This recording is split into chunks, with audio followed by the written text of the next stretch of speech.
Hi, and thanks for joining me. My name's Graham Cruz. I'm from Cruz Commercial Consultants. Today I want to take you through business planning tools and some techniques for doing them, and referring to the difference and balancing strategically the difference between your top-down macro and your bottom-up micro business. Clearly, in the current climate, it is more and more important and imperative that companies know where they're going and what the opportunities and what the risks are for them. And I think a business planning tool should allow you the opportunity to look at and review your optimum routes to market, understand what your most profitable options are in terms of products, customers, etc., channels, markets, equally. What are the risks to your business and what are the opportunities?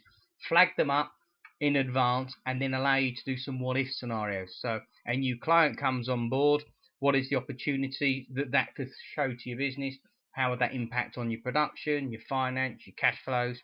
Equally, if you have a big client you're overly exposed to and they decide to leave, what would the risk be and how would you manage to maintain that? So if I can just go through what I mean by a macro business plan, because I do think it's important. This is what I refer to as a top-down. And most companies have got this. It's what the business plan is for the year. The analogy I like, it's like building a house. It's an architect's plan of how a house should look. Clearly I can't draw a house, and if I did it would be a green one.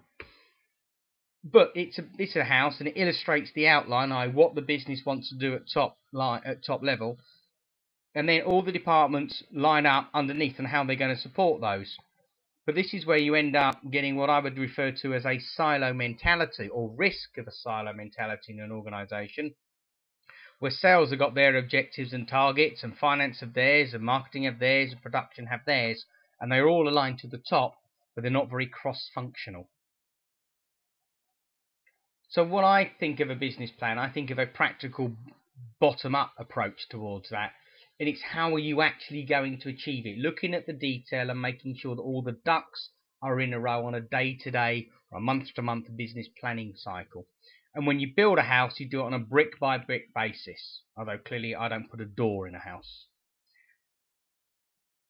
That is what I mean by a business planning tool. It's pulling all the components together, looking at the lead times, looking at production, understanding the implications. And this is an area that I think many small businesses in particular miss this aspect, in that, no, we're going to carry on doing it. We're going to exceed last year's numbers by 10%.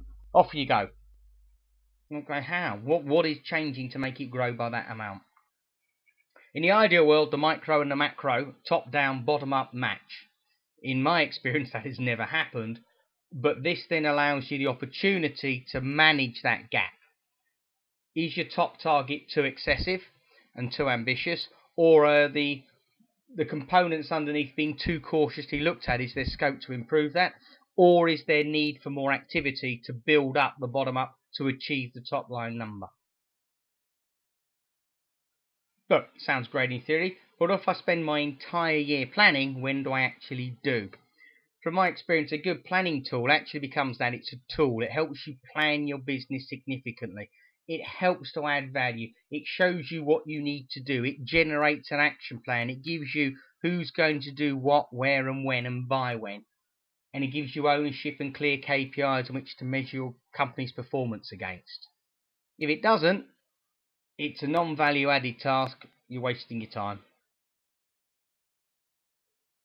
Key points to realise. A business planning tool covers all aspects of your business. And this is a small point, but far too frequently I think a lot of places miss it.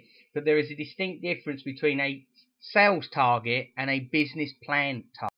I can just do another little graphic to try and illustrate this. You've got your guy and your sales target set there at 100%. So he goes towards that and strives diligently as he would do and achieves his sales target. But all salespeople want to exceed the target, so he's hit the sales target and carries on. And he gets to 115% of his target. So he smashes it, and traditionally he'd have got a bigger bonus for that. For sales target, going back to the original silo, that is excellent.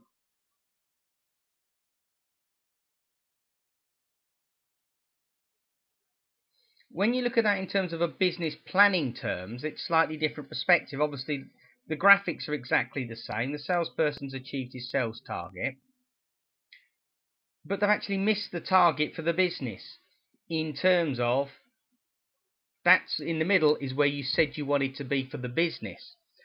For example, what if 15% upside was by product, by customer, by channel? Is the rest of the business set up to achieve that if that has not been planned?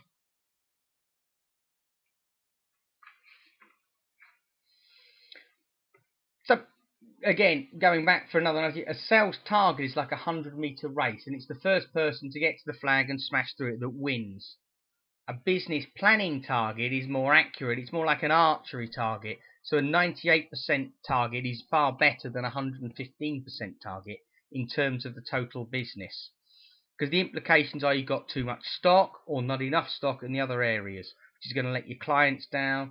A lot of noise trying to balance all of those requirements. And that noise is a cost, and you're trying to minimize that. So a good business plan lets you hear what your business actually needs. But they're great. But a good business planning tool should give you what I would refer to as a dashboard to highlight quickly all the indicators you need in your business. Like in a car, you've got a load of warning lights that come on and flag up when you need them.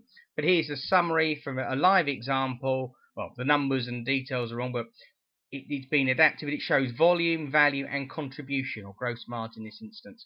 And then there's a how do we do versus the budget, how do we do year on year, and how do we do versus the last month's predictions. So we can see if we're up or down. That points out issues. Equally, I think a good business planning tool has actuals overlaid over the business plan as you're going through the year. So in the top left, for example, you've got 5 months live and then you've got 7-month planned, but you've got 2 months at 1.4 million. If you've only ever done 1 million with that customer or that sector or as a business as a whole, what have you got in the pipeline to secure that and ensure that you can achieve those?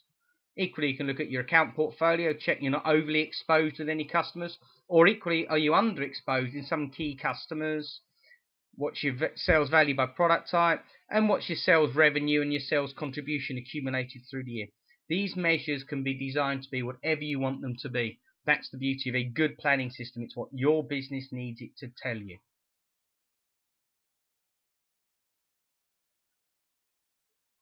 But when you're developing these plans yourself, I think the simplicity is best, so don't overcomplicate things. You need to decide what your inputs are and what your outputs are in terms of the recent charts I've just been through.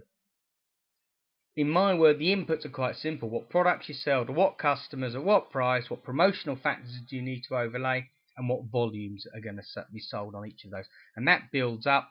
All your customers are going to sell that many products by month, by customer. That's your total volume.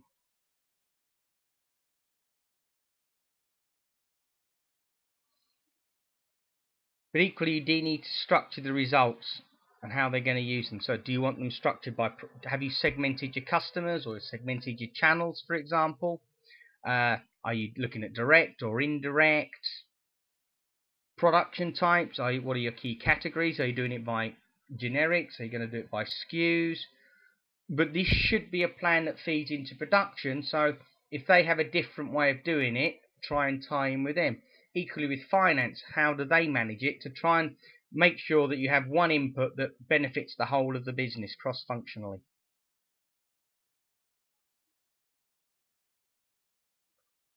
The examples I've shown you are all from a live one, which is designed to show the flexibility that a good business planning tool can be. And I've used these from international blue chip companies where they've actually rolled them out globally to SMEs to startups. And again, I've gone from medical devices via FMCG products to construction. And I've always done them in Excel. Why? Because it's very easy to use. It can either be created in-house or created for you, and then you migrate it into house and manage it in-house. Equally, most of the people in your organization will be familiar with Excel and what it does and how to use it. So what you are now doing is training them on the benefits of the system and how it actually works, which means it's a lot easier for them to adapt and to start to use straight away.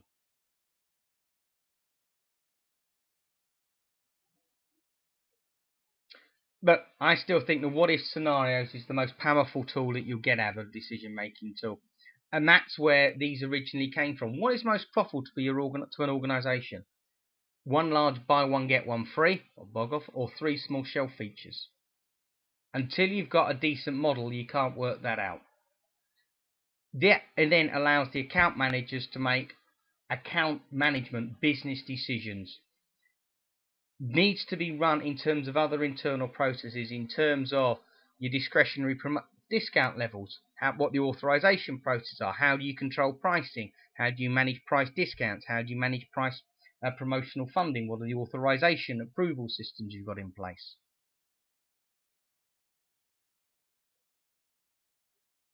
And it should become a central tool for the whole business. Production, finance, marketing, etc. all should benefit from this. Things to consider: who's going to build the plans? They're going to be done internally or externally. Who's going to support them? Is there going to be something to look after it and consolidate all the information? Is it going to be IT? Is it going to be in sales? Is it in planning? How much information on costings will you give the team? This is always a contentious issue, but needs to be thought through. Equally, you need to time with the financial department on their finances, and how do you track variance in prices? So, for example, if your cost of materials come down, is that a benefit to the sales team for doing nothing, or is that a purchasing team benefit? Needs to be thought through. How are you going to track your actuals versus your planned? And are you going to consider tracking accuracy, and over what time frames? I.e., there's no point in trying to decide what your business is going to be like next week if that's not enough time to react accordingly. And then manage the gap between what you said you were going to do top line as a business and what you're going to achieve if you build up, and if you need to change something on the building up measure to meet the macro level. So to wrap up, should be like a sat nav. It tells you where your business is going, where you want your business to go, illustrate issues and opportunities and congestion along the way, tell you alternative routes, and tell you where your business is going to end up. Is it going to be above or below, so you can plan accordingly. It should be a valuable tool that adds value to the whole business. If it isn't, it's a waste of time.